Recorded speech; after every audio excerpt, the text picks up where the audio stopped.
Good evening and welcome to yet another event of the Chennai International Centre. Today is a very auspicious day, and despite Vinayaga Chaturthi, to see a full house is really heartwarming and encourages us to do further and invite more eminent guests to this platform. I have the great pleasure to welcome all of you. At the outset, let me invite Anirudh, a very promising young man. I just saw his notebook full of designs, and I'm sure he's going to be a great engineer when he grows up. Incidentally, he is the grandson of Mr. Krishna Murthy, who is the hero of today. Anirudh, please.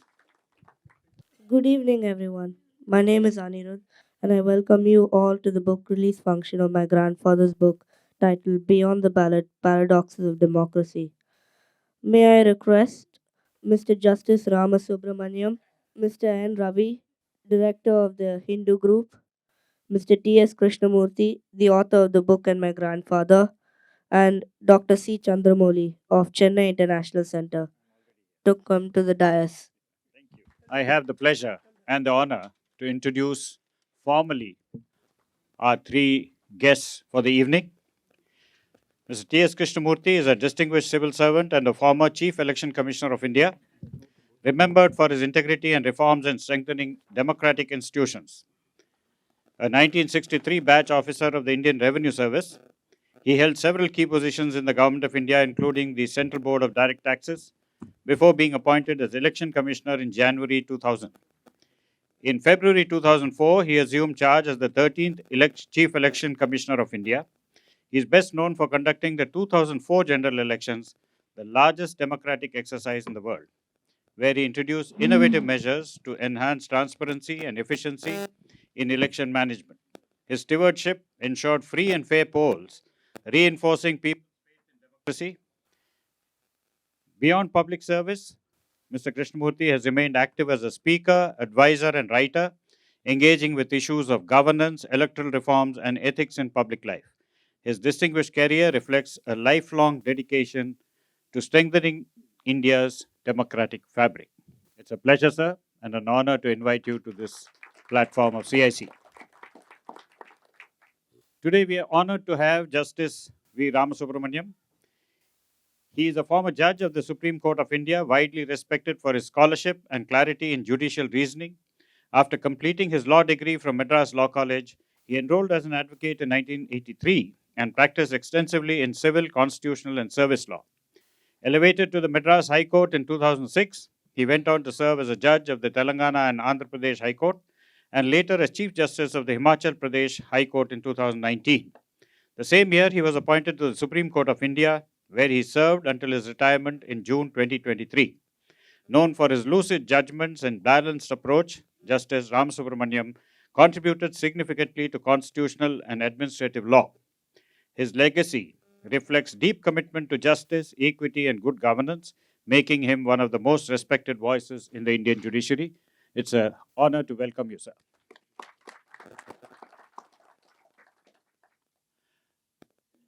To moderate this session, we are lucky to have Mr. Ravi, whom all of you know, a veteran journalist and the former editor in chief of the Hindu, one of India's most respected national newspapers. A member of the Kasturi family that manages the Hindu group, Ravi has played a pivotal role in shaping the paper's editorial vision over several decades. Joining the newspaper in early 1970s, he reported extensively on politics, foreign affairs, and governance before moving into senior editorial responsibilities. He served as editor of The Hindu between 1991 and 2011, and later as editor in chief from 2013 to 2015. Under his leadership, the paper expanded its national footprint and reinforced its reputation for credibility, accuracy, and balanced reporting. He has represented Indian media in several international forums and has written widely on democracy, media ethics, and India's foreign policy. He is widely admired for his editorial integrity and measured voice, and he continues to be an influential presence in journalism and public life. A pleasure, sir, to have you once again He is no stranger to the CIC. He has been with us on several occasions. So it's a pleasure once again to invite you onto our platform. Thank you very much. I now hand over the proceedings to you to carry on the discussion. Good evening, everybody. We start the proceedings with an introduction of the book by the author, Sri T.S. Krishnamurthy. Very good evening to all of you. I'm delighted to be here in the midst of Justice Ramasubramaniam and Mr. Ravi, who are very well known to us, more than that, very distinguished personalities. I'm happy that my first book was released by the then chairman of the Human Rights Commission, Mr. Justice Venkatachalaya. My second book is released by a current chairman of the National Human Rights Commission. And I have great respect for him because he has not only distinguished himself as a jurist, as a judge, but also as a very good speaker, both in Tamil and English. He can speak on any subject, whether it is Tamil literature or anything on English. We have shared dais many times. I'm happy that he is here with us today to release my book. I must thank Mr. Ravi for having agreed to conduct the proceedings here. He's again a family friend of ours, and he has been of immense help to us in matters. Whenever he is now the current chairman of the Bharatiya Vidya Bhavan. I used to be the chairman a few years back, and I'm happy that both of them are here. I'll give a small introduction about the book. The purpose of this book may not be thought-provoking. The purpose of the book may not be thought-provoking. However, it is meant to be thought-influencing or inducing. It narrates evolution of democracy, its current challenges, and its future opportunities. The original title of the book was Inside Global Democracies, The Good, the Bad, and the Ugly. But a well-meaning friend suggested a more appropriate title to make it more meaningful. That's why I accepted this title. Democracy has been subject to a variety of discussions, debates, and writings. It's intellectually captivating, emotionally stimulating, politically controversial, and sometimes confusing and contemptible. As Mr. Justice Venkatachalaya has mentioned in his foreword to this book, democracy to human society is what oxygen is to human life, its survival and progress. However, politicians and political parties have more often than not polluted the environment, making democracy looking ugly and sometimes unfair. The book details the recent developments in the functioning of democracies to essential human progress in different parts of the world. It is neither comprehensive nor a detailed account of various forms of democracy. The earliest governments emerged 5,000 years ago when the human race was struggling to chart a course between the violence of anarchy and violence of tyranny. These governments survived in the short run. Over time, these governments faced mass uprisings and murders among different groups. Democracy looked so attractive alternative over a period of time that one of the Japanese authors, a political scientist, Francis Fukuyama, in 1989, stated ultimately the end of history has come. Unfortunately, the optimism was not prophetic. Theocracies, military dictatorship, socialist and communist regimes blossomed thereafter in protest against the then formed democracies. Critics of democracy described that the democracy is a fraud imposed by certain Western nations to extend their colonies. India began its democratic journey in 1947 with a constitutional democracy and the largest written constitution in 1950. It's a matter of pride that it has withstood the test of time, notwithstanding an aberration in 1975. Constitutional amendments have come and gone, as in United States of America. It illustrates that our constitution is a work in progress in our democratic journey. Even so, many democracies are more in form than in substance. Institute of Democracy and Electoral Assistance, Sweden, in its annual Global Report 2024, observes across every region of the world, democracy has continued to contract. In short, democracy is still in trouble, stagnant at best, and declining in many places. But there are a few green shoots of hope. Benjamin Franklin said, Constitution is not a mere lawyer's document. It's available, it's a vehicle of life, and its spirit is always in the spirit of the age. Yet the Constitution per se does not seem to usher in a quality democracy. The book aims to highlight the pitfalls of functioning modern democracies and the need to remove the distortions. It is not a controversial book. I have not raised any controversial issues. I have not talked about any countries in particular in terms of individual functioning, except referring to some of the happening that is happening in the functioning of the democracy. But what is more important is I'm expressing a general anguish, finding that democracy is in deep distress. It is in convoluted forms in many countries, and we do not know how long it will survive. The book is in 3 parts. The first contains introduction, giving the different democracies from an Indian perspective. In second part, I have reproduced my lectures and writings that have a bearing on the future of democratic structures. Democracy is intended to be an experiment in good governance based on the will of the people. It has taken different shapes the last 2,500 years. Eric Berner, in her book Adventures in Democracy, says from ancient Athens up to today, self-ruling citizens from all walks of life constantly go off script. They question their government's basic design, cook up wonderfully elaborate excuses for bending rules, pick leaders who promise to break one or more of its parts, or they subvert democracy's basic aims without violating any formalities.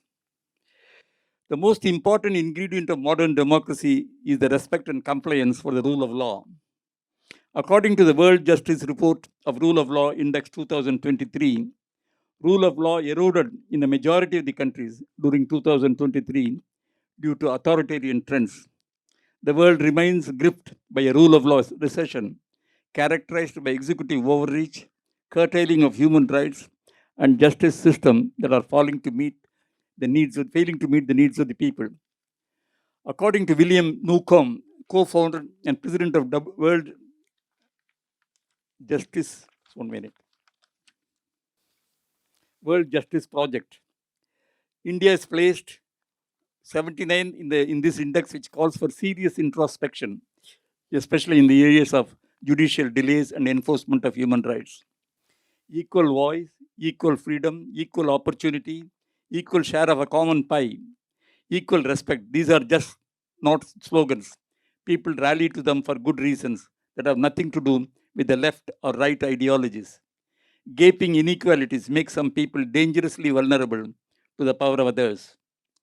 Political countries constitute the backbone of modern democracies. The weakest link in Indian democracy, in my opinion, is the political parties, mainly because there is, in my opinion, there is no comprehensive statutory regulation of their activities, nor there is enlightened leadership in most of the political parties for self-regulation. What is worse is that hatred, violence, and mutual bickering have made politics a business and not a tool for good governance. Latest figures indicate we have 6 national parties, 67 state parties, and 2,854 registered parties. Unrecognized political parties exist, of which 334 parties have been delisted because of non-participation in elections, non-compliance as per rules. Most intriguing feature is the proliferation of political parties, often not having national outlook or purpose.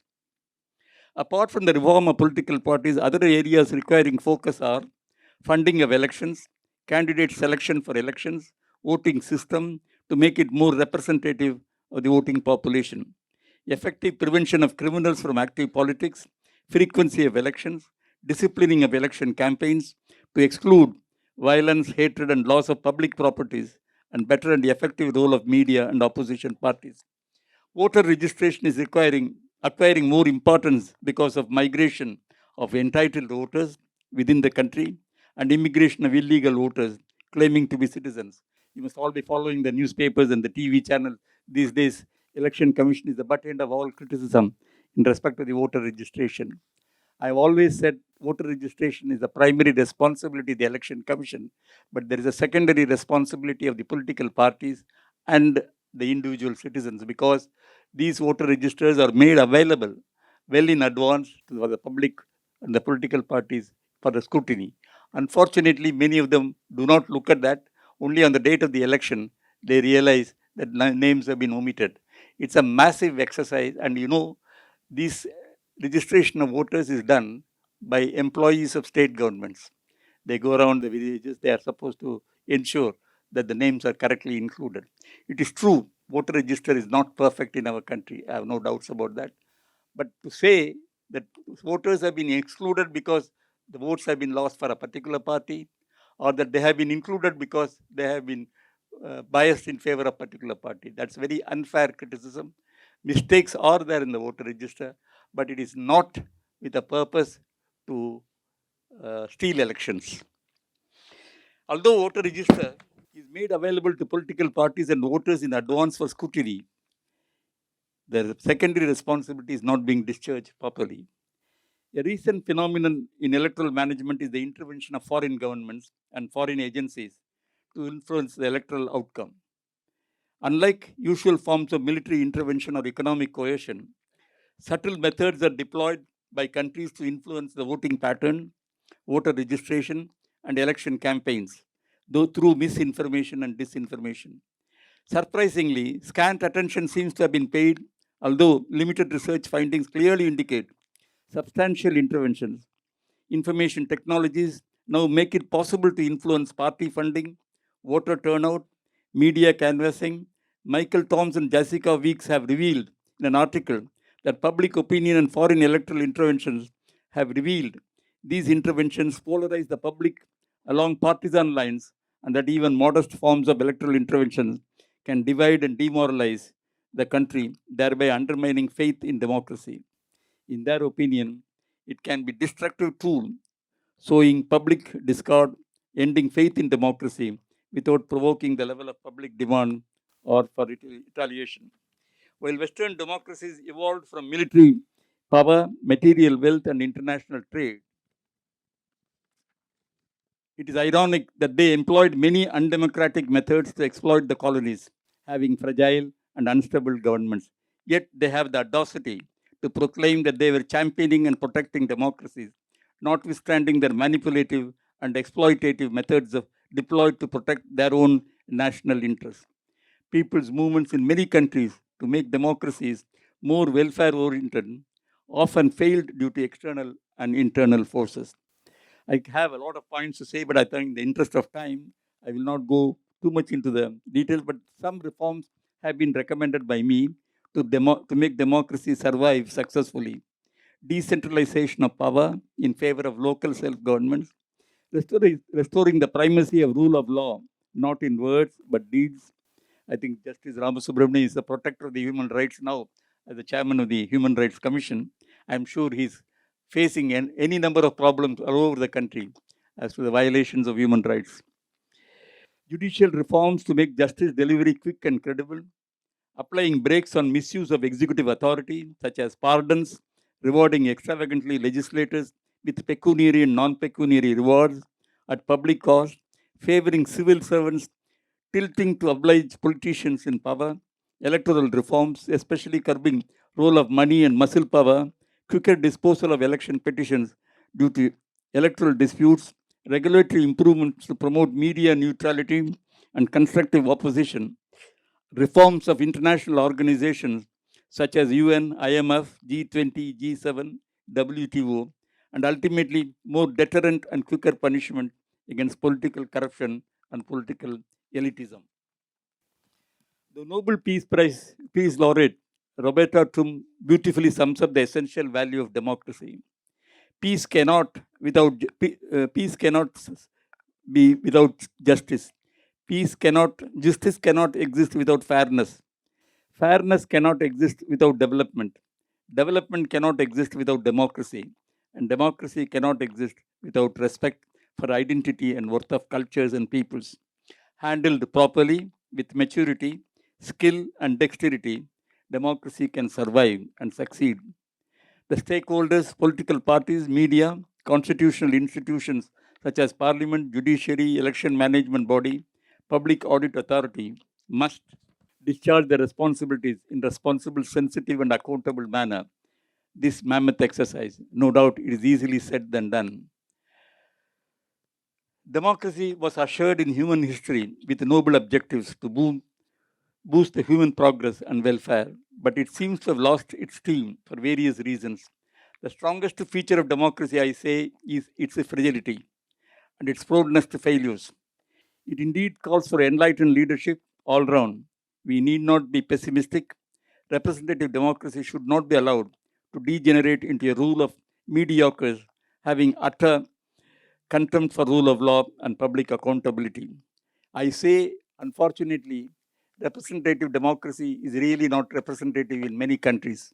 For example, in India, a person with 20% or 25% of votes polled becomes the representative of a constituency, which means he does not represent the remaining 75%.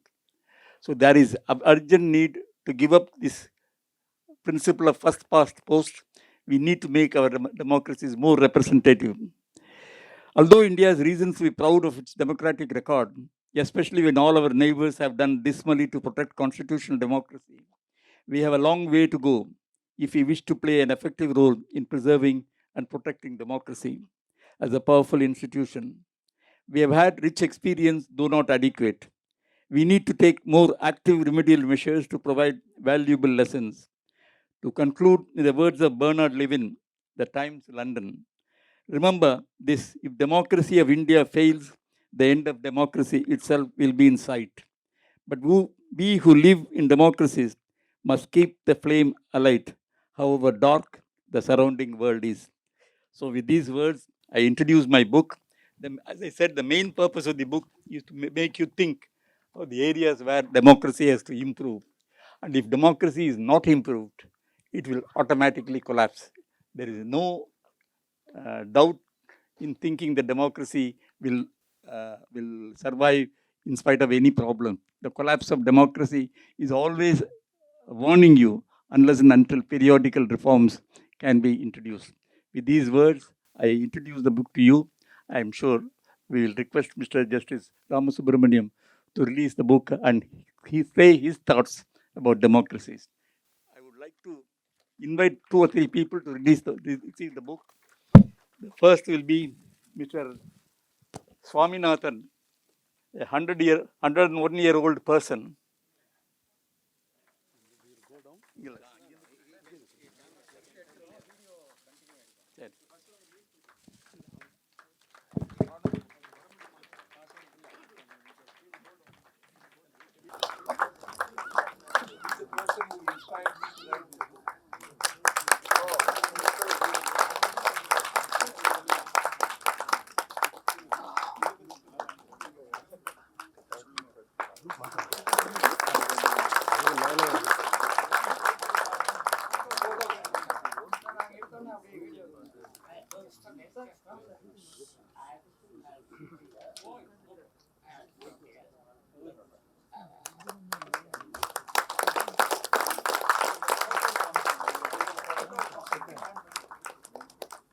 He has written Valmiki Ramayana in 10 volumes.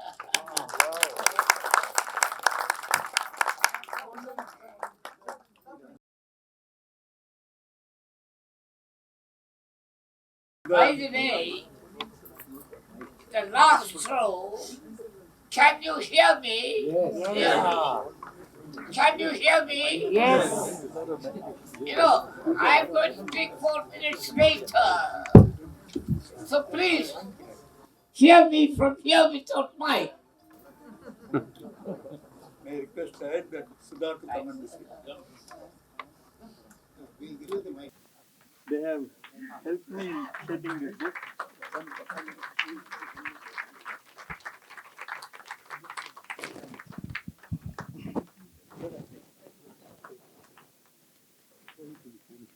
They have come from San Francisco. I'm delighted that they are here. May I request Mr. Shivaraman, who was my former boss.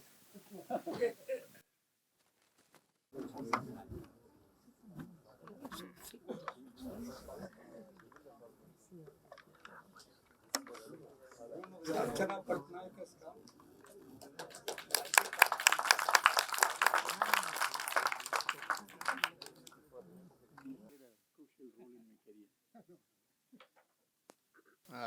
Thank you, Mr. Krishna Murthy, for that broad brush view of the book. I must note, however, that he does not shy away from any controversy, but speaks with a gently persuasive voice.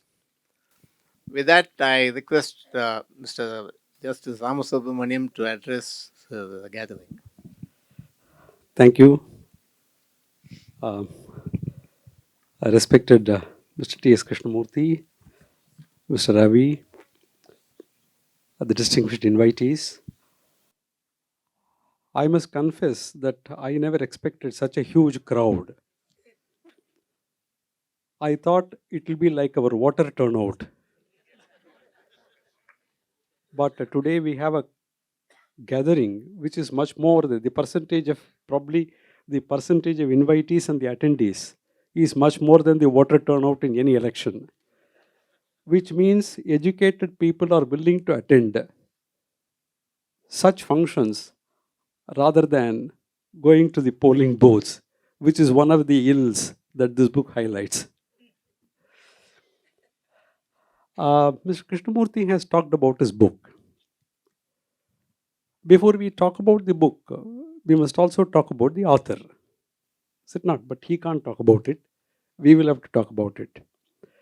In his foreword, former Chief Justice of India, Honorable Justice M.N. Venkatachalaya, who incidentally released his first book when he was the chairperson of the National Human Rights Commission, has this to say about Mr. Krishnamurthy. He says, I quote, "This book is a sensitive man's timely caution that the most precious heritage of mankind needs protection.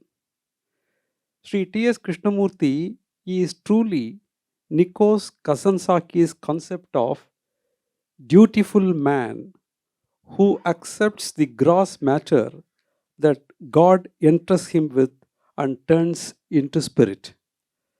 This is what Justice Venkatachalaya has said about Mr. Krishnamurthy. The main reason why I am here is this. In the past more than about 7 decades of India's independence, we have had great intellectuals. We have had men of eminence. We have had men of attainments. But we don't take count of men of character. This is probably one of the evils of our society. Mr. Krishnamurthy was not merely a former bureaucrat and a former chief election commissioner. He is a man of character, and which is what will make democracy survive. Unfortunately, all of us are responsible for this melee. We promote career than character. That is probably the reason why we face this. As Mr. Krishnamurthy said, this book has got 3 parts. He said he has not touched anything controversial. But today we are living in a world that you don't have to write or talk anything controversial. There are people who will find out what is controversial, what they can make controversial. In fact, immediately after my retirement, one of the newspapers invited me for an interaction in North India, not the Hindu. That's the only invitation which I accepted. When they asked me something, I told them, look, there is a problem with every institution. In the third book of Words, Horatius Quintus Flaccus wrote 2,500 years ago. 2,500 years ago, he said, "What do the ravages of time not injure?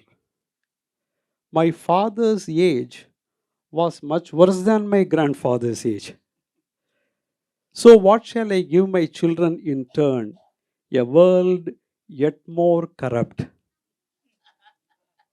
This is what Horatius Quintus Flaccus said 2,500 years ago. Therefore, degeneration is the order and betterment is the exception, perhaps. That is the first lesson of history that we all have to learn.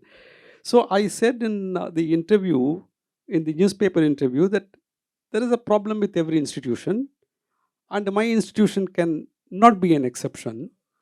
But your institution, media, is also greatly responsible. After saying this, I said, today, the news value of a person depends upon his nuisance value. If you can create nuisance, you are there out in the media daily because that attracts people's attention. So, I don't know. You have not written anything controversial, but there are people who may find something controversial. Uh, the book, as Mr. Krishnamurthy said, is divided into three parts. He has already said about it. But more than these three parts, what this book talks about is the book talks about the role of citizens, the role of leaders, the role of technology, the role of resources, the role of media, the role of advanced democracies in smaller nations. Though the chapters are not divided in this fashion, there is an underlying thread about the role of each component, which is very essential to sustain democracy. For instance, about the role of citizens. In fact, he himself read Erika Benner's Adventures in Democracy. But what do the citizens want? It's a very disturbing trend. All of us have some kind of a psyche.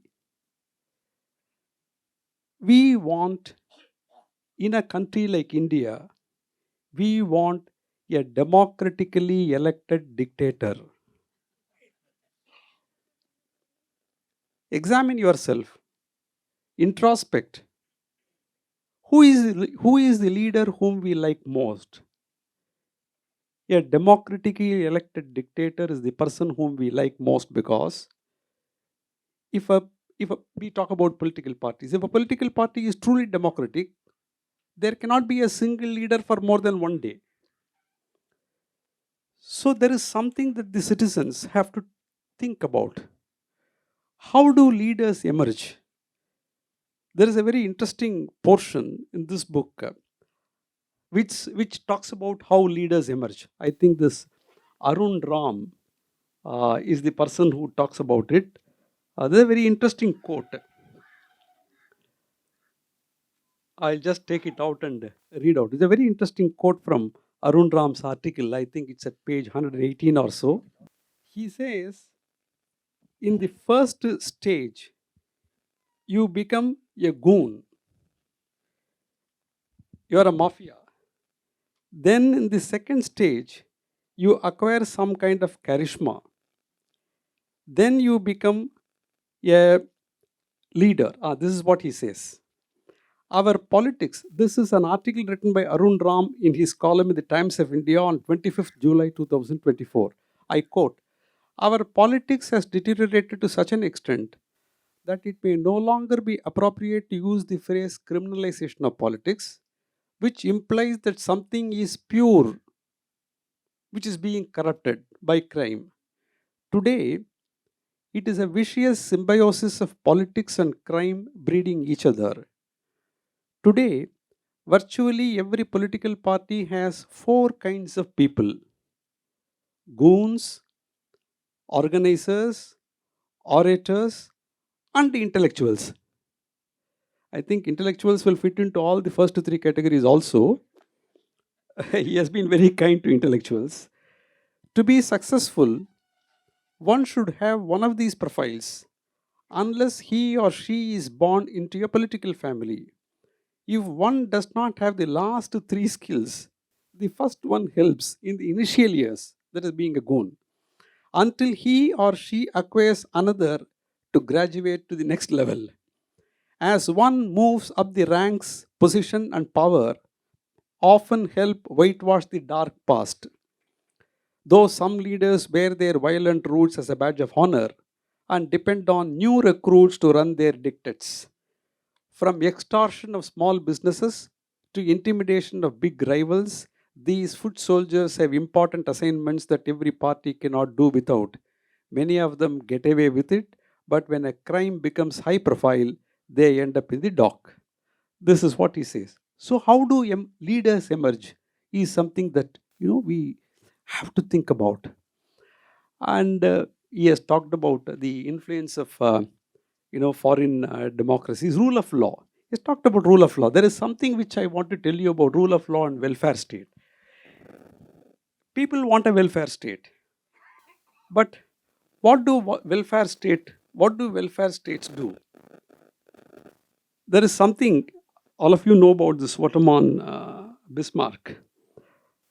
Lawrence Reed, President Emeritus, Humphrey Senior Fellow, has written an article titled Otto von Bismarck, the man behind the modern welfare state. So today, one of the evils of democracy, when we discuss democracy, is the freebies. People want a state to be welfare state and all this.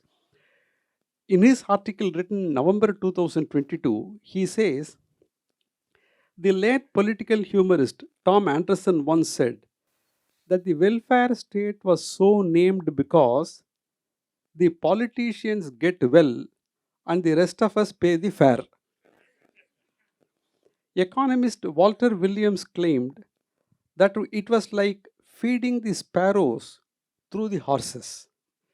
Someone else defined it as a lot of people standing in a circle and each one has his hands in the next guy's pocket.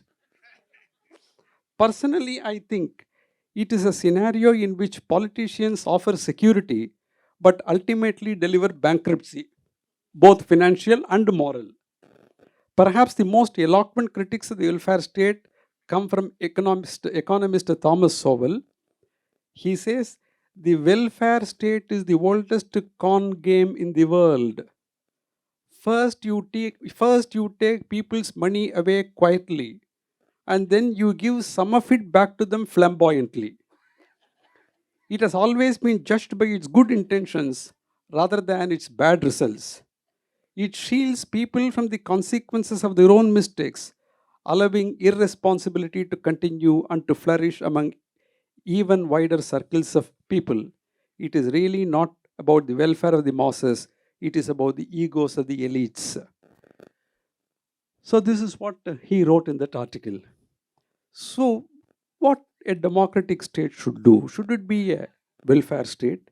If it is to be a welfare state, how do you curtail this tendency to rob Peter to pay Paul?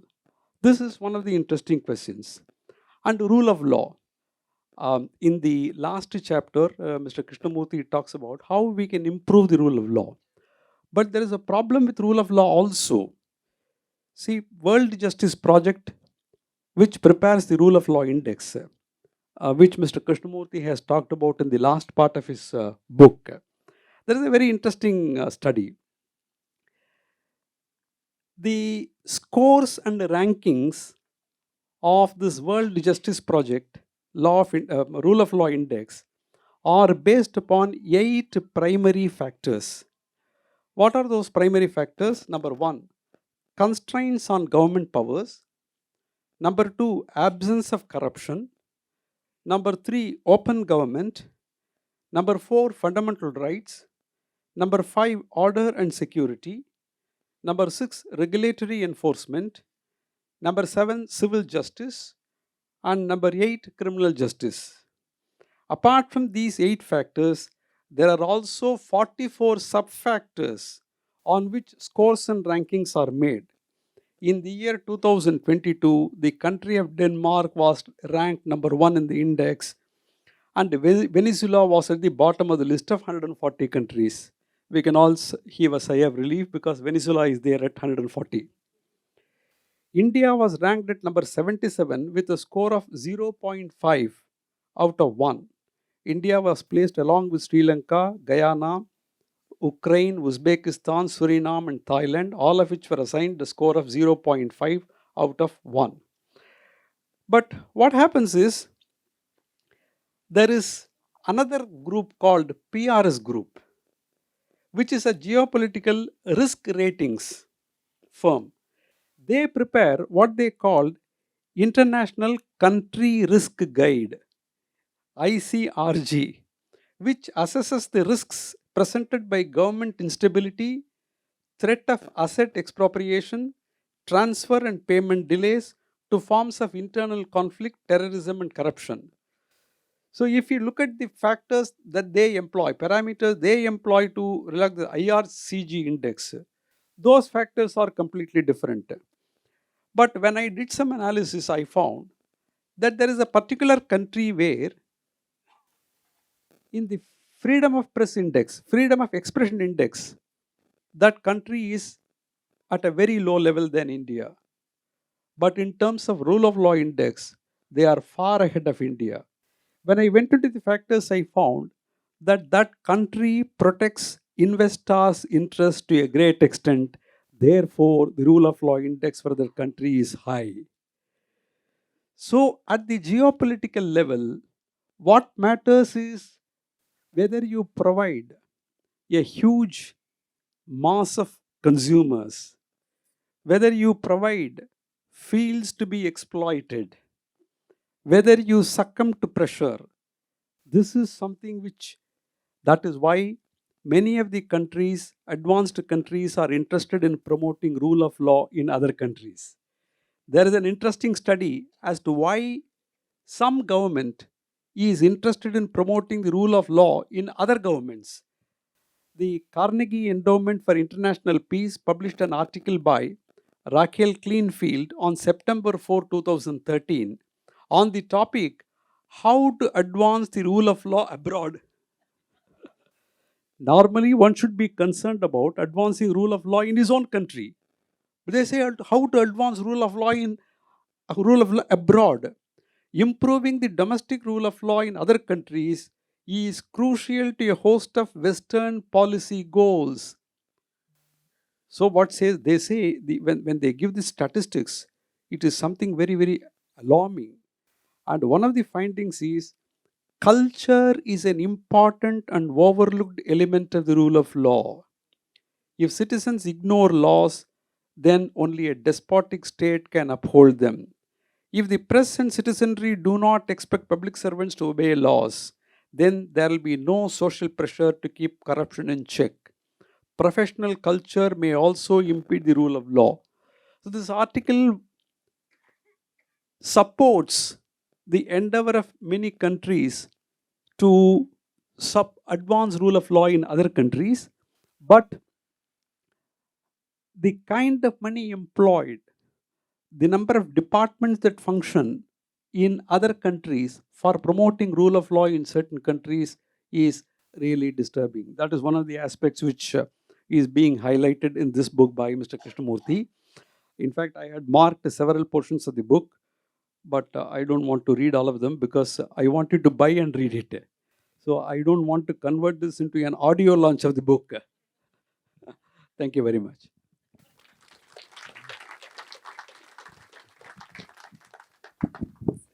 Thank you, Dr. Thank you, Justice Ramasubramanian, for that very eloquent address, noting, among other things, the enthusiastic participation of the audience in this event as in contrast to the apathy of the voter, and also noting the perils of runaway welfarism. Now, going on to the discussion about the book, I would like to congratulate the author, Sri T.S. Krishnamurthy, for his work, which is very written in an elegant style with precision and great clarity of thought. That is a pleasure to read, despite the heavy subject and at times depressing subject as well.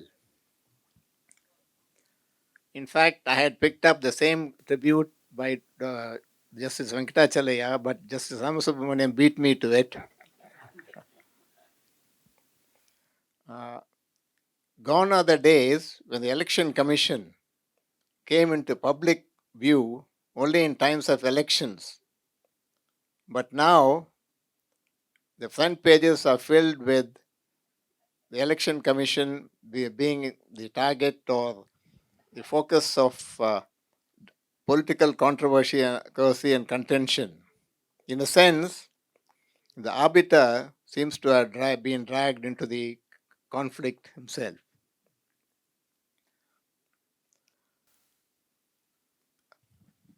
I hope you'll crave me the indulgence as I exploit my position of the holder of the mic to start asking some questions to the participants. I'm going to raise with the author and with Justice Ram Subramaniam just three issues arising from the book before opening the floor discussion to the floor.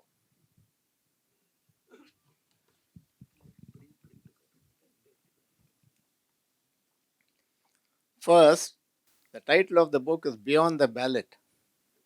But the ballot itself seems to be in controversy. For instance, in Bihar, where at the time of enumeration, the special intensive revision, some 65 lakh voters' names are missing, have been deleted.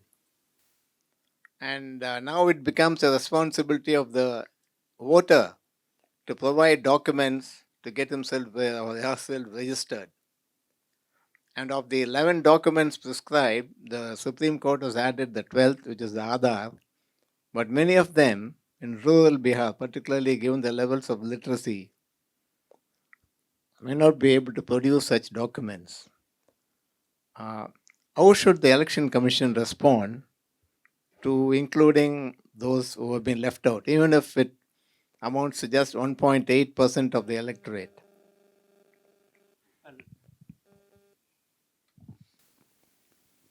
I know this has been engaging the attention of both the media, the opposition parties, and even the general public. I would like to stress this point. What is the responsibility of the Election Commission? It has to ensure only the citizens of India should vote, with a certain other condition like the age, etc. Now, the Election Commission is expected to ensure that only citizens are in the voters register. What happens actually is that many people, they enter the voter register with some bogus identity, and then they get registered in more than one place. You have to realize that it's a massive exercise. Even in a country like Australia and New Zealand, they have the problem of voter registration. But they have, at least in New Zealand, they have a very interesting alternative, or not alternative, interesting supporting measure. They say if the voter, his name, he has got identity, but his name is not in the register, you allow him to go and vote in another ballot box or an electronic voting machine. Don't integrate it with the rest of the voters. And if the winner, the margin of difference between the winner and the loser is more than the number of votes cast in the doubtful category, ignore them. But if the margin of difference is less than the number of votes cast in the doubtful category, you take every vote for verification. Well, that's a very attractive proposition. In fact, I did talk to the Chief Election Commissioner about this. It's a very attractive confidence building measure, but it's not going to be easy in a country like India. You know, every constituency, we have about 300,000 to 400,000 voters for a parliamentary constituency. And if there are voters of doubtful category in large number, it is going to be very difficult. But even so, I personally feel the Election Commission should take this challenge and offer a possibility for the doubtful voters to cast their vote, but not to count them unless it is relevant. Now, as far as the voter registration is concerned, it is true that dead voters may be there. It is true that some voters who are in two different or three different places in the voter register. But now, while the duplication of voters takes place for various reasons, because people, for example, they go to a new place. For example, a student studying in a university has to register himself in the new place, but he doesn't delete his name in the earlier place. In India, the principle of residence is followed for voting purposes. If you follow the principle of residence, if a person migrates to another place, he has to register in the new place. Now, you must have heard of some politicians mentioning a lot of Biharis and other UPIs coming to Tamil Nadu, and their voting register has been inflated to that extent. If they are living in that particular constituency, if they have an ordinary place of residence, they are entitled to the vote. So this is a kind of a problem which we have. But as far as errors in the voter register is concerned, we have to address this problem. We need help not only from the state governments, but also from the citizens. If you look at the exercise we have done in the earlier years, for example, in West Bengal, when I was the Chief Election Commissioner, we had to delete about 35 lakhs of voters on verification.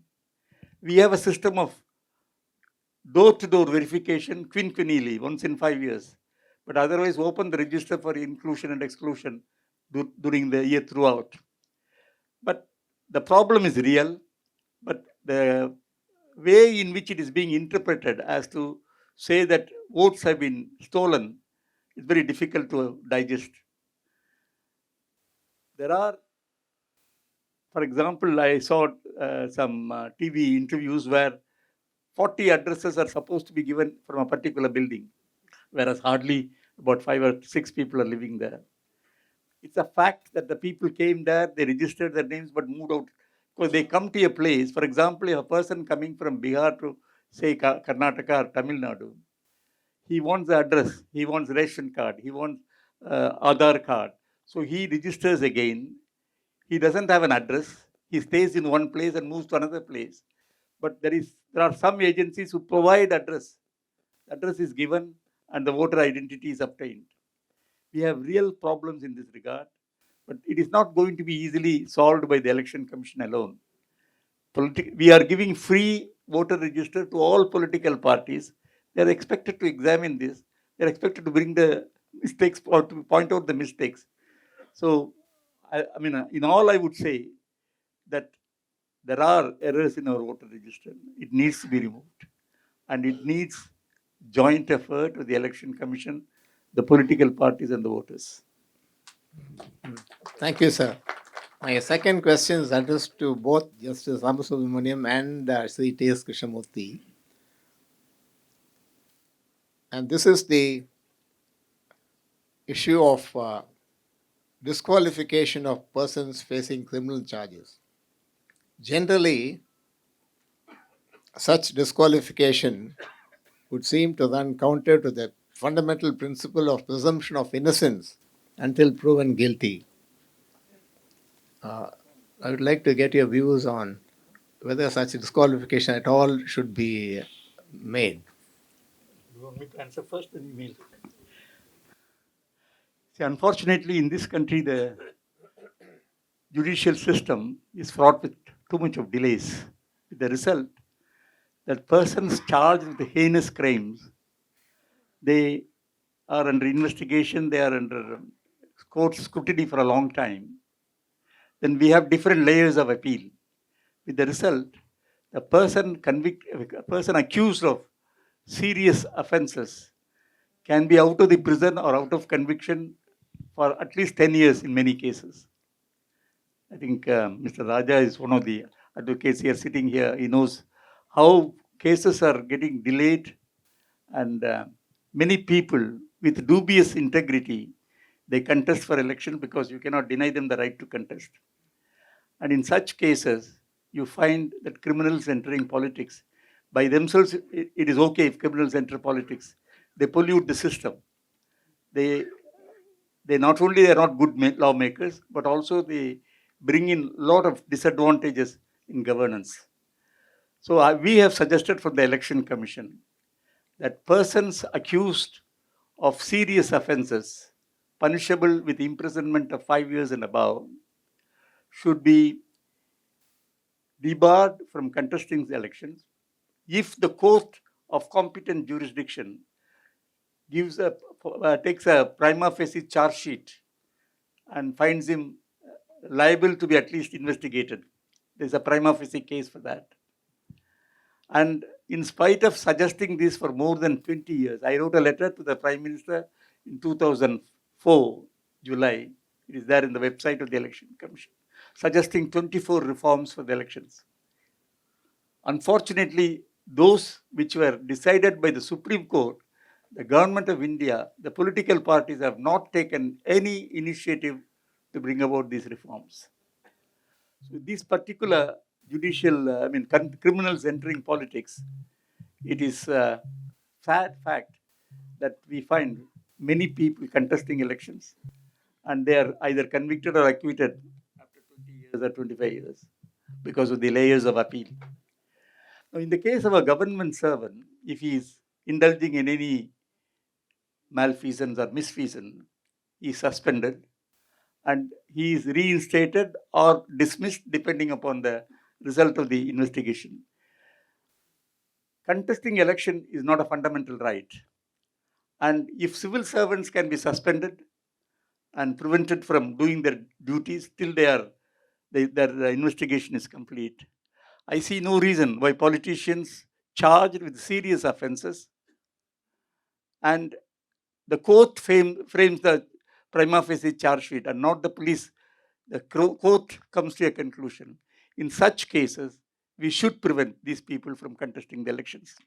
The argument given by the political parties is that bogus cases will be foisted on the opposition parties and cases will be framed. But first thing is, we are only restricting it only to serious offences, not ordinary civil offences or criminal offences. Secondly, we are saying that only the court should frame the charge sheet, not the police. When once there is a court or a judicially recognized charge sheet, these people should be precluded from contesting the elections. I would request Justice Ramasubramanian to add. In fact, I was very happy passing on such questions to Mr. Krishnamurthy. After as Mr. Krishnamurthy says, under the government servants conduct rules, if a person is in custody for a period of more than 48 hours, he is deemed to be under suspension. Even no order placing him in under suspension is necessary. Automatic, deemed suspension. But there are arguments both for and against. I have only an outlook which is beyond. One is, it is true that there is a presumption in law about the innocence of a person unless he is proved guilty. But as a member of the public, do we give the benefit of such presumption to everybody? The moment in social media somebody attacks somebody, immediately we want them hanged. No court, nothing. So presumption of innocence should be in the law books, not in our minds. This is the stage which, Thank you, sir. Then, as a corollary, let me turn to the proposed 130th Amendment to the Constitution, which would require an arrested Prime Minister, Chief Minister, or Minister to resign if he is in custody for more than 30 days and charged with an offence carrying an imprisonment of more than 5 years. Now, there are two issues here. The first relates to political morality, which would require an arrested minister to resign forthwith. But sometimes a few of them brazen it out and don't resign. On the other hand, the second issue is the question of political targeting. Given that the asymmetry of power to arrest ministers and chief ministers, these lie with the central government agencies for the most part. So, how would you react to such a proposal? I knew such question will come, and I'm aware that I'm going to make a a statement which may become controversial because since my retirement, I maintained a neutrality. I have not shared any stage with any politician. I don't want to give an impression that I have any bias towards any political party. But be that as it may, now that you have raised this question, let me answer. Do you want public life to be clean or not? That's a question that I would ask. If you want public life to be clean, and if a person has been arrested, even if it is under a federal investigation agency's investigation, even then it's a law-abiding citizen. He has to the consequences will visit on him. And if he's arrested, should he continue? The very Supreme Court has raised this issue in the case of Tamil Nadu politicians. Would you want him to be on bail or would you want to be in jail? So I think I leave this answer to the public to the effect that do you want public life to be clean or not? If you want, you have to go ahead with such amendment. In fact, the case Mr. Krishna Murthy was talking about, I was the author of the judgment. Therefore, I will not talk about that. Thank you, sir. Lastly, one of the recommendations in the book is that in the case of violation of code of conduct by political parties or by candidates, the Election Commission must be given the power to disqualify them, subject to appeal to the High Court. In the present state of the Election Commission, do you think it commands enough confidence of all political parties to be interested in such a power? Unfortunately, in the current time, the Election Commission is subject to too much of criticism. In fact, even when I was in the Election Commission, there have been attacks on the election commissioners, sometimes personal attacks. A former chief minister asked me to be removed from service because we took certain decisions. So we are not new to criticism and personal attacks. But it's very unfortunate. A constitutional body consisting of 3 members, duly appointed under law, whatever be the law, should be subject to this kind of personal attacks. Now, the Election Commission has been charged with biases of late, although maybe during the time when we were there, this kind of criticism was only very rare. It was not very frequent. But today it seems to be frequent. The Election Commission has a constitutional responsibility and it has to answer criticisms, it has to face criticism, and it has to explain every conduct in case it is necessary. So, the question you said was about Interesting, the Election Commission has the power to disqualify. Power to disqualify the model code of conduct violations.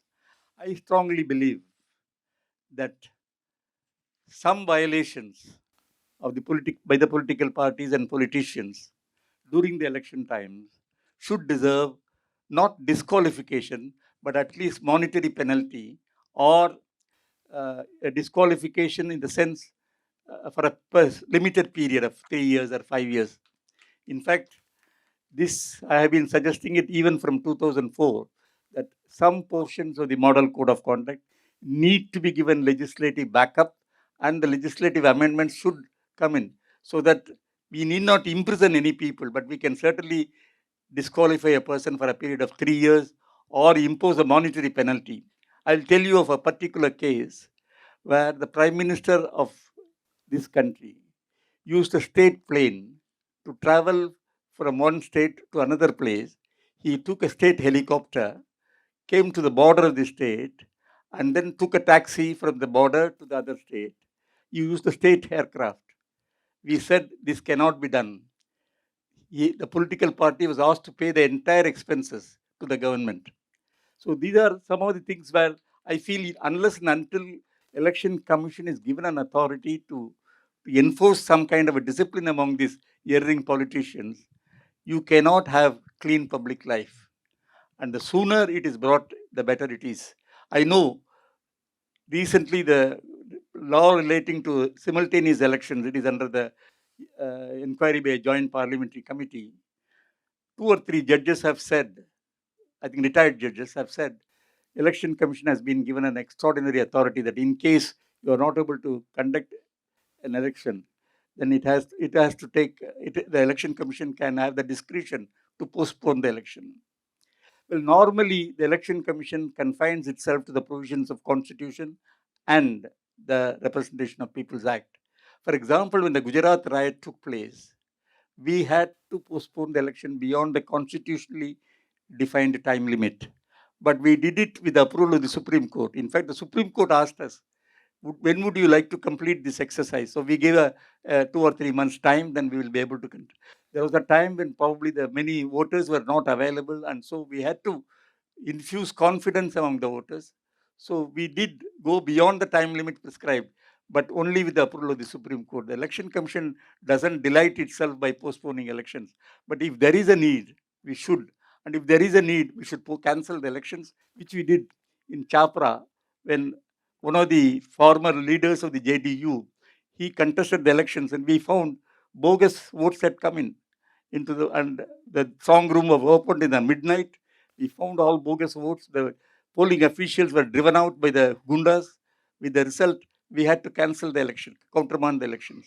So such stern measures are necessary if you really want clean public life.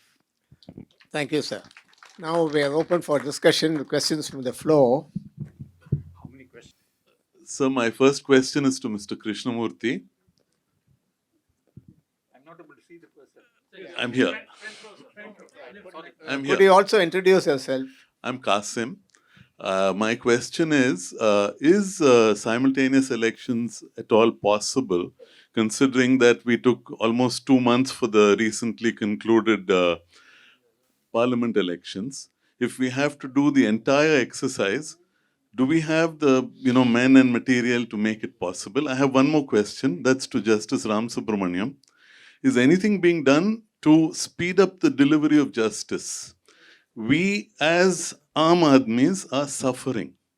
As a matter of fact, it's come to a point where we have issues, we need to file a case, we drop it, we say forget it, don't waste your time. So I do believe something needs to be done on that front. Thank you. Simultaneous elections, in principle, it is justifiable. Administratively and economic grounds, it's an ideal alternative. And India is capable of conducting simultaneous elections. We have no problem because up to 1967, we had simultaneous elections, both for the parliament and the legislature and the state legislature. So it is not that is an insurmountable problem. We can conduct the election. But we need certain administrative changes, certain administrative reforms. And of course, the constitutional hurdle is the most important issue here. But as an administrator, as a person who is interested in saving expenditure, I would suggest simultaneous election is good for the country. But as far as the constitutional issue is concerned, I believe there are some who doubt. They say that the 2/3 majority of the states should be obtained. I have no idea. I think maybe Justice Rams. It is, in my opinion, it is practical. But there are certain difficulties which need to be removed. For example, we need more central police forces. You will be surprised when we conducted elections in some of the states. The state ruling parties themselves said, we don't want state police to man the elections. We want the central police forces. There are some states. So we need extra central paramilitary forces. We need certain extra administrative powers. But I have no doubts whatsoever that we can conduct simultaneous elections. Mr. Qasim asked about, are you doing something about speeding up disposal of cases? We have been doing something for the past 100 years. We are not keeping quiet. But the problem is, see, I had an occasion, I always quote this example, I had an occasion to interact with about 200 young entrepreneurs in the age group of about 30 to 40 in Hyderabad. When this question was asked, I asked them, let us analyze, let us get into the bottom of this myth. I asked them, all of you are entrepreneurs, how many of you are carrying on business with borrowed funds? About 100 of them lifted their hands.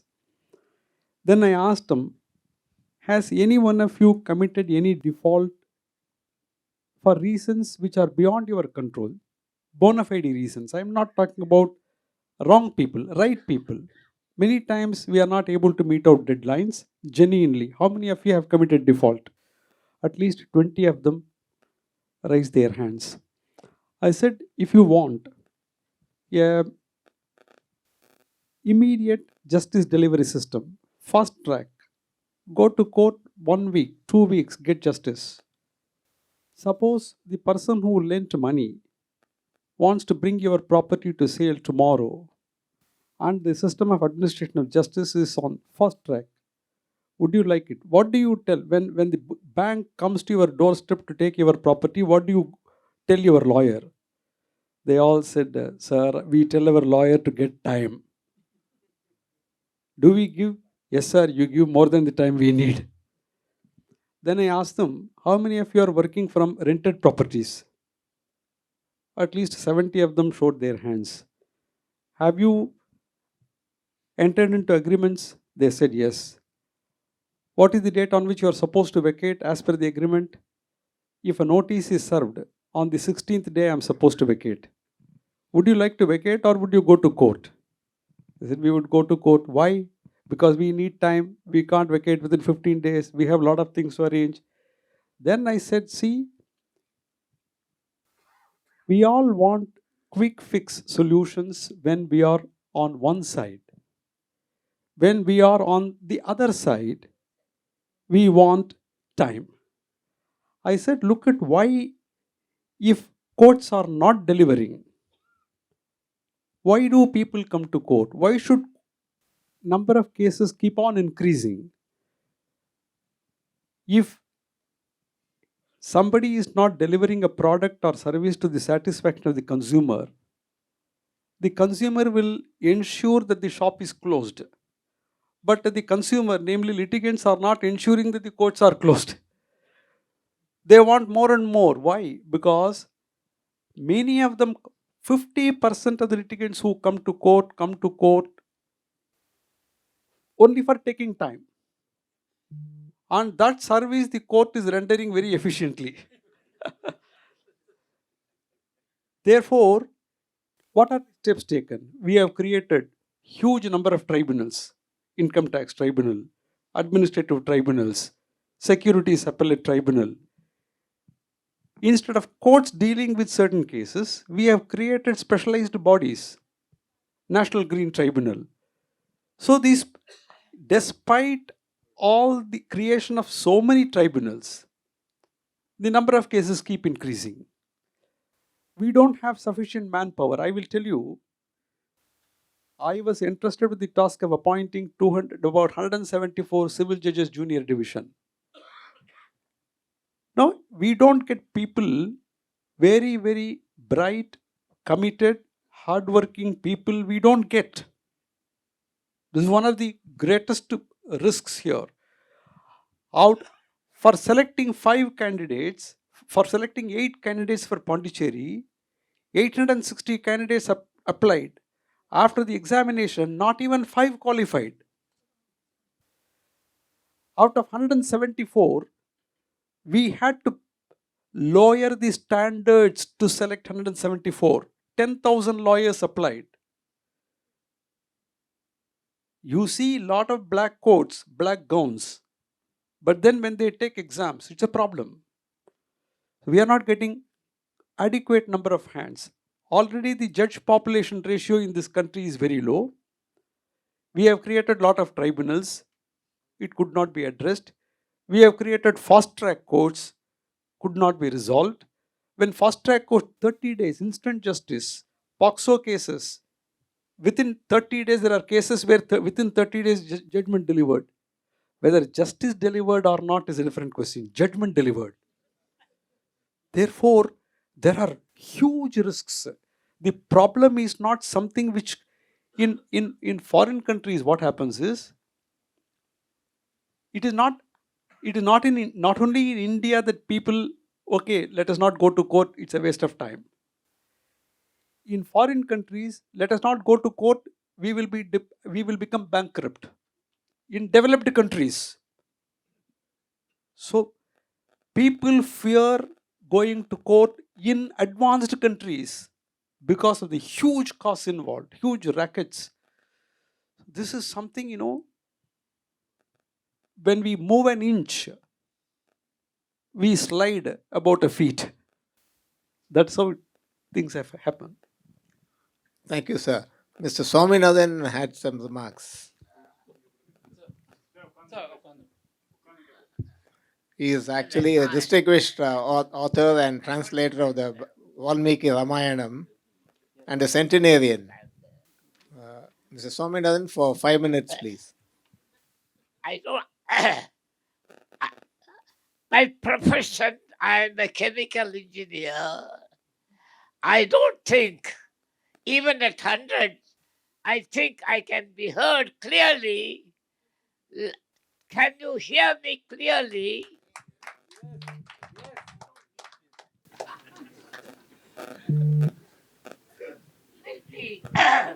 Let me test the acoustics of this hall. Ravi's whole family is our own, Ravi. Mama Mitraha, Danishtaha Asmi. I am indeed pleased, honored, seeing all of you here for my friend Krishna Murthy. Spare me 5 minutes. Spare me 5 minutes. Remember, I am terribly old.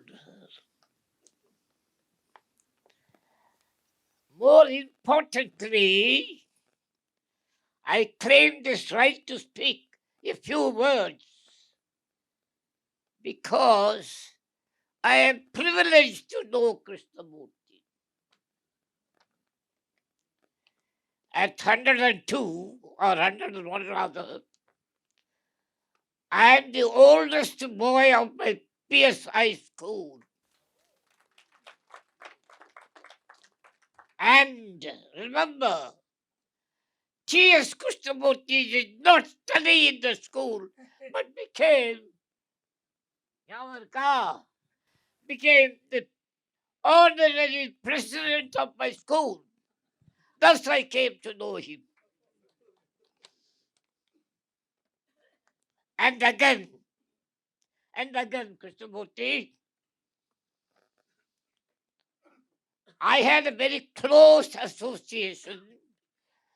Thanks to my daughter Rita, I had a very close association with our prestigious Bharatiya Vidya Bhavan for 20 years. I did all my Ramayana work there. My 25 publication books, I published 25 books there of my own. And T.S. Krishnamurthy, he was the honorary president of Bharatiya Vidya Bhavan. So my association with Krishnamurthy. Therefore, friends, I have a right to be here before Krishnamurthy. I won't keep you long. Give me another 3 minutes. I won't keep you long. My profession, I am a chemist, a chemical fact. In our factory, I carry a lot of tools in my pockets, in my, not kerchief, as I did here. Screwdriver, things like that. But screwdriver is important, but it is not everything in the factory. Likewise, when T.S. Krishnamurthy became the chairman of Election Commission, he used a tool because the Election Commission is just a tool of democracy, right? Is it any wonder that T.S. I will read out now. Sorry. Is it any wonder that all right? Is it any wonder that T.S. Krishnamurthy did not rest, did not retire, just as chairman of Election Commission? Krishnamurthy does not need a certificate, particularly from this man.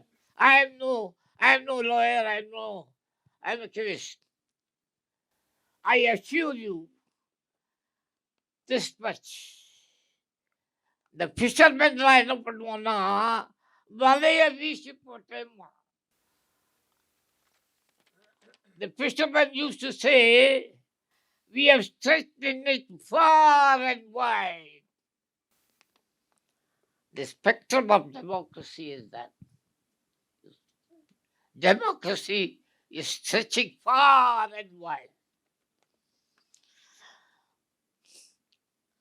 அதனாலதான் Krishnamurthy, that is why he has taken the ocean of a subject called democracy. Correct.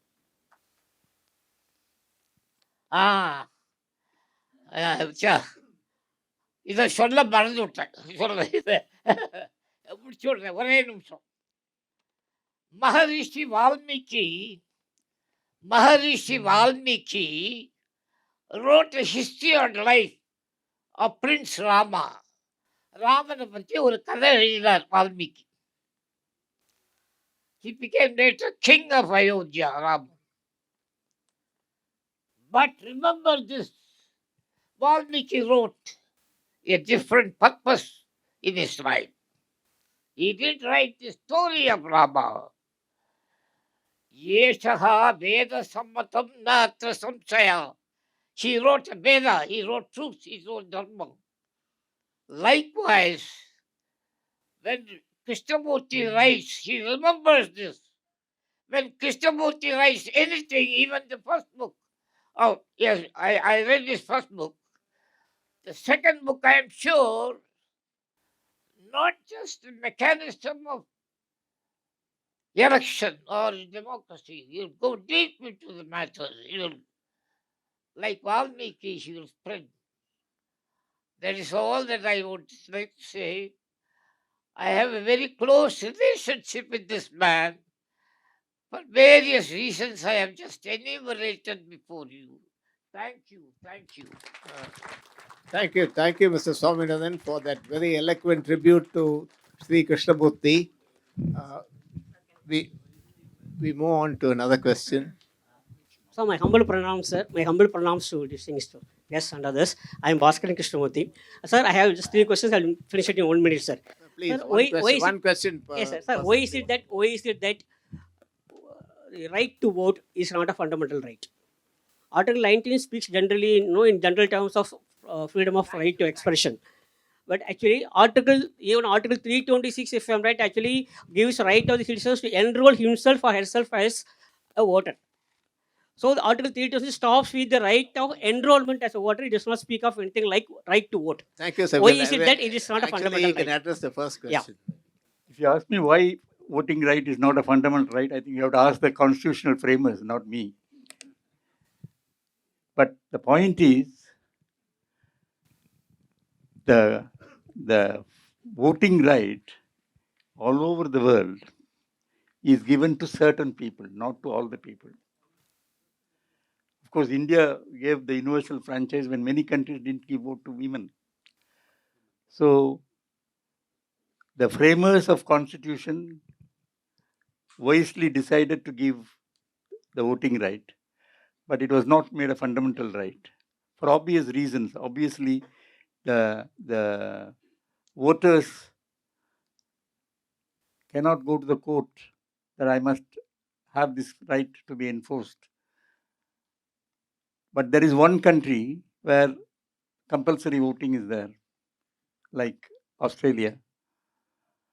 There, in their wisdom, they have decided that we should go ahead. But can we implement compulsory voting in India? It's very difficult to implement.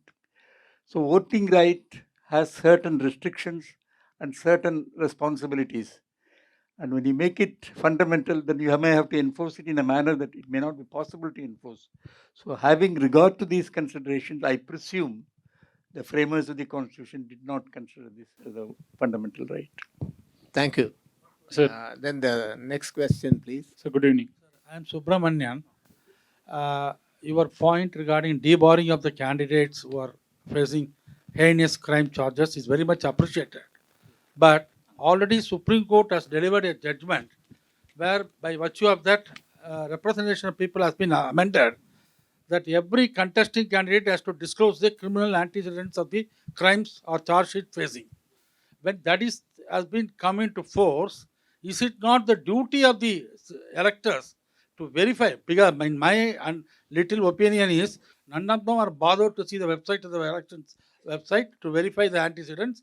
Even if they say they simply Just ignore that. frame the question.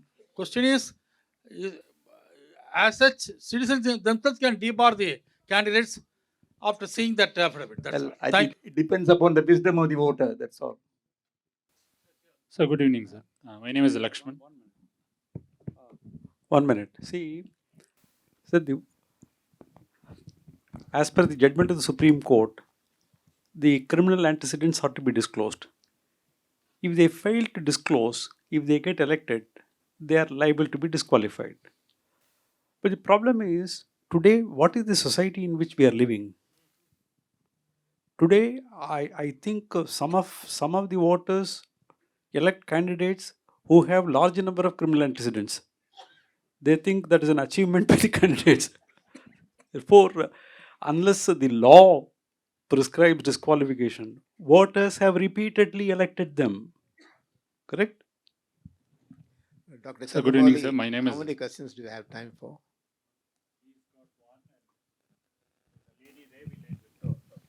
So my name is Lakshman. I'm an UPSC aspirant. So my question is, maybe it is an extension of that question. How practical it is to compare the 133rd Amendment versus the right to recall, reading it with the Representation of the People's Act. I think it is both the responsibility of the legislation and also for a clean, also the responsibility of the legislation and also the responsibility of the public to select their representatives. So how practical it is to compare?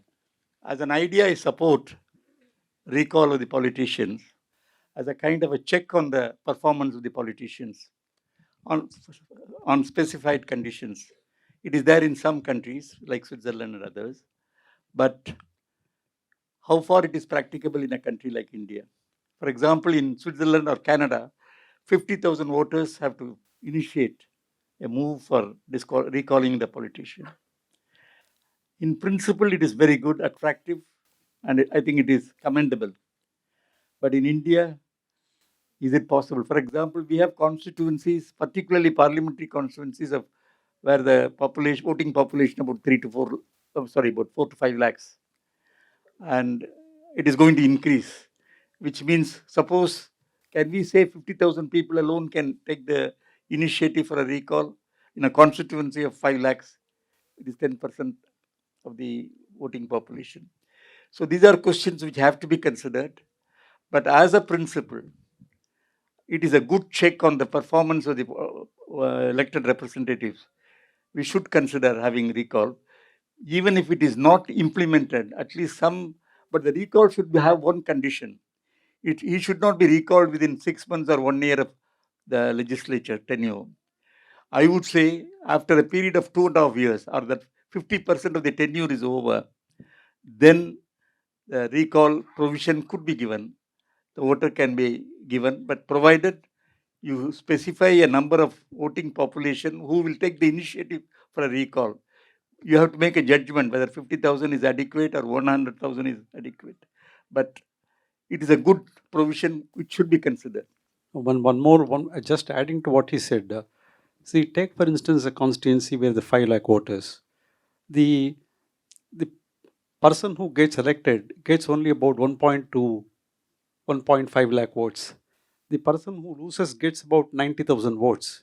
It is easy for those 90,000 voters to immediately say, I want to recall, because they never voted for him. Is it not? And because of secrecy, you do not know who voted for whom.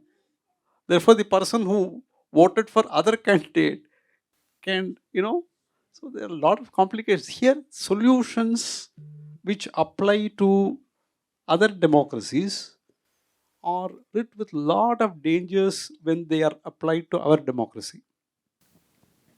Thank you, sir. And ma'am, you had a question there. Yeah. So, was the process of appointment of a chief election commissioner changed and in 2023? And if so, why? The process of selecting the election commissioner, yes, was the process changed recently in 2023? And if so, why? Well, I think till about 2015, the chief election commissioner, even the election commissioner, is appointed by the Prime Minister on the principle of cabinet, because it goes to the cabinet for a formal information, but the Prime Minister chooses the person. For example, I was called by the Prime Minister's office for appointment and asked whether I would become an election commissioner. I said I had not done any election job. Do you think I am the right person for the job? But the only qualification I had at that time was I had a constant fight with my minister. And almost every day I had a fight with the minister. Unfortunately, probably the Prime Minister was satisfied that I was fighting adequately with him. So he called me. So sometimes it can be left to the whim and fancy of the Prime Minister. So for the appointment of Director CBI or Chief Vigilance Commissioner, Chief Information Commissioner, they have a system by which a collegium selects the people. So this was also introduced in the case of a Chief Election Commissioner and the Chief Election Commissioner. But the point was, the Supreme Court wanted an institutional mechanism, and they suggested that the collegium should consist of the Prime Minister, the Leader of the Opposition, and the Chief Justice of India. And it is so in the case of Director CBI and Chief Vigilance Commissioner. Rightly or wrongly, the government of the day did not accept that recommendation, and they said Prime Minister, a Cabinet Minister, and the Leader of the Opposition. There's an inbuilt infirmity in that, in the sense the Prime Minister will naturally take a Cabinet Minister who is to his liking, and the two will overrule the third person. So it is not a very happy state of affairs. So there is a valid criticism. And in fact, I was asked in some interviews, press interviews, I believe a representative of the judiciary only enhances the credibility of the appointment and the election commission. Thank you. Dr. Chandramoli. Oh, Mr. I have a Skandan. question, sir. Yes, Mr. Skandan. Sir, I am a civil servant and I have conducted elections also. And I have recently also observed the Andhra election from an NGO point of view. When the elections took place way back in the 1980s, we had only one observer. Today there are 10 observers. The cost to public exchequer is increasing by the day, one. Second, the amount of money spent during an election is mind-boggling by the candidate, by the political parties. I remember a friend of mine in Hyderabad who told me that if he has to stand for an MLA, it has to be minimum 10 crores of personal expenditure. This is the second thing, sir, that I observed. Third thing is the distribution of money to purchase votes and the voters' reaction to that today is pathetic. It's pathetic, really. And I remember asking in Rajamundry constituency, where I had gone as an observer, they are saying that, sir, if both parties give money, then I have a conscience to vote neutrally. But if one party refuses to give me the money, then I am obliged to vote for the other party. So my minimum question is, sir, should we not rethink the entire structure? Why not make elections indirect from the village community to the assembly to the parliament? What's wrong with that? It's just an idea. I don't know how many of you know, when the constitution was being drafted, this was one of the suggestions placed before the framers of the constitution, whether we should have direct election to the parliament or whether it could be an indirect election through the representatives of the local bodies or the state legislatures and so on. But the framers decided that they will follow the Western concept of directly electing the legislators. I do agree that the money power has substantially increased in Indian elections. But when compared to American elections or other countries, you will find it's much more money is being spent there in millions of dollars and so on. So it's a big issue, and I have covered this in my book. The first problem is corporate donations to political parties. Now, the law has undergone so many changes. There was a restriction under the companies law that only certain profit-making companies can give donations up to a certain percentage of the net profits. And beyond that, nobody else could do. But you know how it got changed over a period of time. I think we have deteriorated in our standards, with the result that a lot of illegal money, a lot of foreign money is pouring into political parties. I have suggested, of course, I've been suggesting for a number of years, that corporates should be banned from giving any donation to political parties. And if they want to give donation, there should be a national election fund. And the money could be given to the national election fund, which could be used later on for conducting elections and so on. The nexus, the obnoxious nexus between the corporates and the political parties needs to be snapped. And unless and until we take that initiative, this problem will continue to be there. And the present law, unfortunately, is not in favor of controlling the expenditure. See, more than that, people are willing to take money. I have had a politician who told me, when I was a lawyer, that when he was distributing monies, he did not give money to two houses whose heads of families belong to opposite party. But they sent somebody and said, why are you not giving money to me?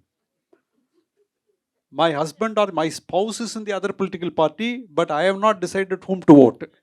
Therefore, you cannot discriminate. Article 14. The national character. People are, see from the example, that people, their conscience don't prick them when they take money. But after taking money, their conscience pricks them to vote to the other party. What kind of conscience is that? Thank you, sir. Can we- Chandramouli, please. Yeah. So can we have a round of applause for our eminent panel?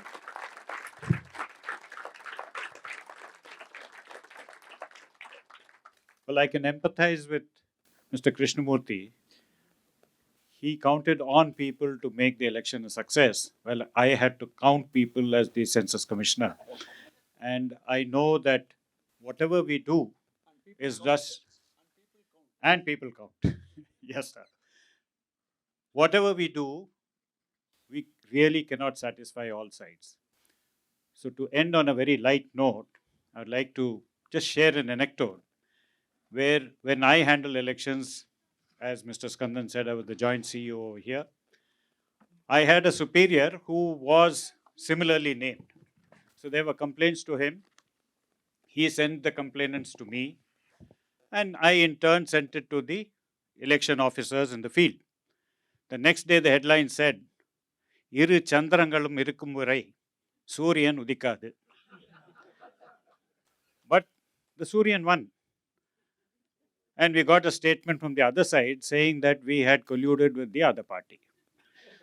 So, Matalam Mari rendu pakkamu adipadom, and that is our fate. As public servants, we'll have to grin and bear it. Now, coming to a serious note, today's discussion on Beyond the Ballot reminds us that democracy does not end with the casting of vote. It lives on in transparency, accountability, and citizen engagement. Shri Krishna Murthy's insights challenge us to think not just about protecting our electoral system, but about nurturing the values that make democracy meaningful.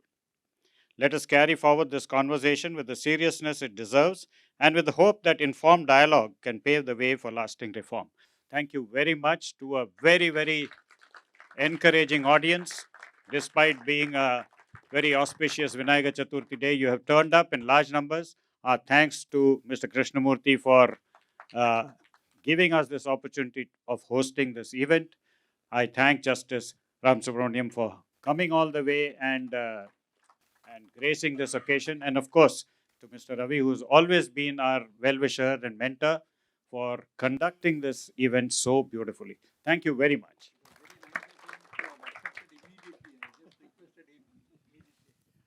I am told that there are some mementos to be given.